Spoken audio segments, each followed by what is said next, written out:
சீனாவுக்கு பக்கத்துல அடுத்தடுத்து சரிந்த அமெரிக்க போர் விமானங்கள். என்ன நடக்குது இந்த தென் சீனக் கடல்ல?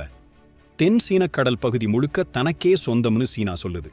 ஆனா அங்க சர்வதேச விதிகளை மீறி அடுத்தடுத்து 2 அமெரிக்க பாதுகாப்பு படை விமானங்கள் விபத்தில் சிக்கியிருக்கு.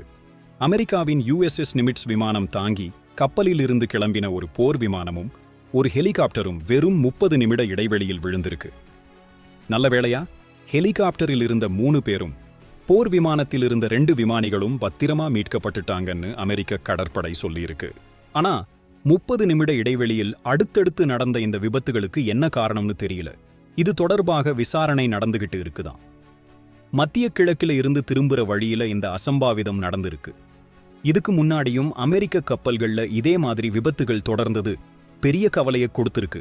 இந்த விபத்துகள் வெறும் தொழில்நுட்ப கோளாறா இல்ல வேற ஏதும் காரணம் இருக்கா? சீனாவுக்கு பக்கத்துல நடக்கிற இந்த சம்பவங்கள் சும்மா நடக்குமான்னு பெரிய கேள்வி எழுந்திருக்கு.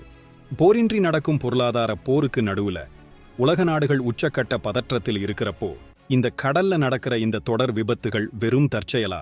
நீங்க என்ன நினைக்கிறீங்க? கமெண்ட்ல சொல்லுங்க.